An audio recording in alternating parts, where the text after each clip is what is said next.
नमस्कार दोस्तों, कैसे हैं? 2204 वाले लेख में फरवरी के प्रथम दिन शनिवार पर स्वर्गीय कल्पना चावला को श्रद्धांजलि के उपरांत आप सभी स्नेहीजनों को जय श्री कृष्ण के साथ जय शनिदेव। जीवन में प्रार्थना का महत्व आज का विषय है। भारत में ही नहीं, विश्व के सभी धर्म में प्रार्थना का विशेष महत्व है। सभी अपनी अपनी परंपरा अनुसार प्रार्थना करते भी हैं। आज का लेख इसी विचारधारा पर आधारित है। हमने देखा है प्रायः जीवन में प्रार्थना स्वीकार होती है, किंतु कभी कभी नहीं भी होती। फिर भी प्रार्थना आत्मा का बूस्टर डोज कहलाती है। ऐसी ही एक प्रार्थना 31 जनवरी से लेकर 1 फरवरी 2003 तक विश्व भर के समस्त लोगों ने करी थी, किंतु परमात्मा ने उसे स्वीकार नहीं करी। आज भारत के साथ विश्व उसी गलती से सीख लेकर के अंतरिक्ष में नित्य नई ऊंचाइयां प्राप्त कर रहा है।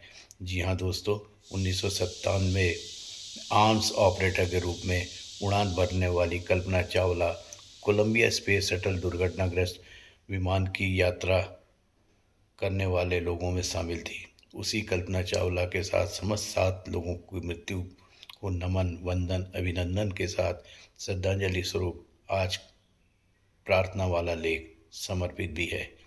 कोई भी किसी भी परिस्थिति में किसी भी समय जब प्रार्थना करता है तो परमात्मा स्वीकार करता है, क्योंकि सबसे सरल सर्वश्रेष्ठ माध्यम पूजा पाठ या फिर कोई भी अन्य विधियों से ज़्यादा प्रभु सानिध्य के साथ एकाकार होने के लिए प्रार्थना ही सर्वश्रेष्ठ माध्यम है। वर्तमान समय में मनुष्य अशांति, मुश्किल और विभिन्न कष्टों का सामना कर रहे हैं। प्रत्येक मनुष्य को सुख शांति चाहिए। अनेकों मनुष्य अज्ञानता के चलते अंधविश्वास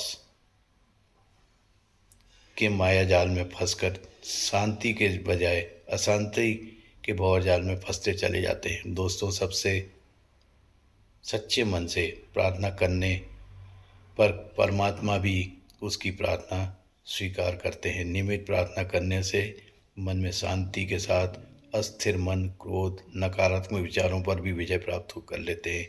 प्रतिदिन प्रार्थना करने से एकाग्रता, स्मरण शक्ति, निरोगी काया की भी प्राप्ति होती है।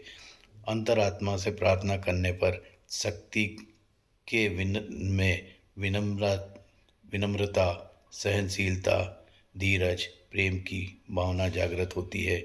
नियमित रूप से प्रभु प्रार्थना करने से व्यक्ति स्वयं के साथ साथ दूसरों के दुखों को भी दूर करना में सक्षम हो जाता है। संक्षेप में कहें तो प्रार्थना से अपने आसपास का वातावरण शुद्ध होता है। इसीलिए नियमित रूप से स्कूलों में भी प्रातःकाल राष्ट्रीय गान के उपरांत प्रार्थना जरूर होती है।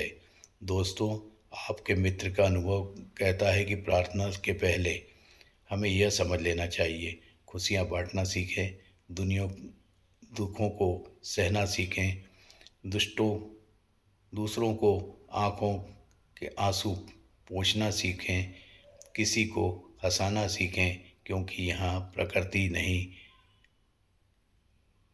आकृति नहीं, आकार बदलते हैं। मतलबी लोगों की स्वभाव नहीं, समय के अनुसार व्यवहार बदलते हैं। संभल कर रहना मेरे दोस्तों, यहाँ इच्छा पूरी नहीं होने पर लोगों के भगवान भी बदलते हैं। फरवरी के प्रथम दिन कल्पना चावला के साथ मृतक सभी स्पेस शटल यात्रियों को श्रद्धांजलि के उपरांत शनिवार की शुभकामना के साथ समर्पित लेख के में आप सभी स्नेही जनों को कहना है कि इष्ट देवी देवताओं अथवा प्रकृति के समस्त प्रार्थना करते ने मात्र से मन में शांति का भाव संचार होता है। लेख में स्पष्ट कर देना चाहता हूँ, प्रार्थना करने के लिए मंदिर या किसी भी धार्मिक स्थान पर जाने की कोई आवश्यकता नहीं। नमस्कार की मुद्रा में हाथ जोड़कर मन मस्तिष्क को शांति के साथ आंखें बंद कर देवी देवताओं को मात्र ध्यान केंद्रित करना चाहिए। साथ ही विशेष रूप से ध्यान रखना चाहिए कि प्रार्थना सर्वजन सुखाय, सर्वजन हिताय होनी चाहिए। आप सभी स्नेहीजनों को नमन, वंदन, अभिनंदन एवं जय शनिदेव के उपरांत नमस्कार।